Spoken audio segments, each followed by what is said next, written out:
Hello and welcome to your second and last video of this chapter. This is chapter 7 where we're looking at ABC costing. This is learning objective 5, compare product costs using our traditional and ABC costing methods. Like a little summary.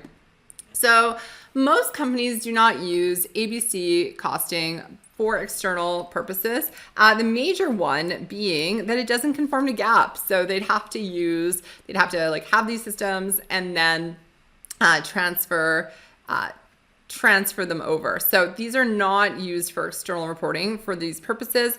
They tend to be external reports tend to be not like they don't have as much detail.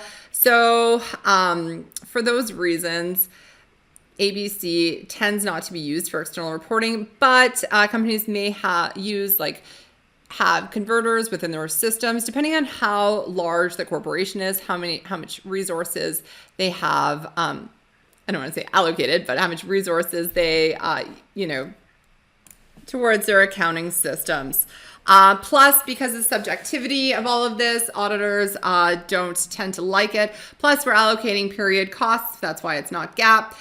But if you have a bunch of different products and cost objects and a bunch of different inputs, you need to know how much each of these costs. So you'll be willing to get on to get kind of a second internal system to utilize the same data that you have to create these ABC reports.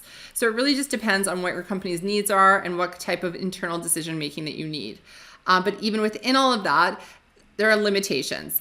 These ABC costing require substantial resources to implement as well as to maintain. There may be some resistance internally from different management and different staff. Why do we have to do this? This is so labor intensive, especially if you're implementing it. You might have a lot of information and be able to allocate most but not all costs, like we saw with our brass example. There might be a misinterpretation of numbers if people didn't receive the proper training on it. And again, it is not GAAP conformant, so you will likely need 2 costing systems. So double the trouble, double the fun, double the expenses, and then some. So do not recommend that a company uses this lightly, is what I would recommend.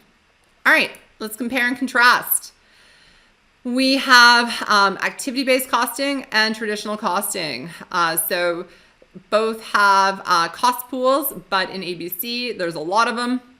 And in traditional, there's fewer of them. We allocate manufacturing overhead, our MOH or OH, cause and effect. And then here under traditional, we throw them all in one bucket, use a predetermined overhead rate, and allocate them out. So all of the overhead is allocated, whereas only products, if they're caused, the inputs are costs are caused by that product. As far as activity measures used for applying the overhead, there's going to be a mix. It just really depends. What causes that cause and effect? It could be labor hours, it could be batches, it could be number of orders. And then here it's typically unit level. So what's a labor hour, what's a machine hour, etc. Our non-manufacturing overhead, so things like our period costs, our shipping costs, our salespeople's costs are allocated if it's caused by products or customers. And here, because GAAP says if it's not related to the product, we need to expense it immediately. Direct material and direct labor, same, directly traced to the product, to the cost object. And then what do we do for external financial reporting? It's not ABC, so we likely need to have 2 cost systems and have some modifications, whereas GAAP is traditional costing, so no modifications that way. All right, so that's it. Let's take a look at our wrap up for chapter 7. Under traditional cost accounting methods, all manufacturing costs, even those not caused by specific products, are allocated to products. However, under ABC, activity-based costing, they estimate the cost of the resources consumed by that cost object, such as products and customers, and allocate accordingly. That's because ABC is concerned with overhead, both manufacturing overhead, as well as selling, general, and admin overhead. The accounting for direct labor and materials is the same under ABC and traditional costing. Of note, to develop an ABC system, companies typically choose a small set of activities that summarize much of the work performed in overhead departments. This is such that the costs associated with each activity is an activity cost pool.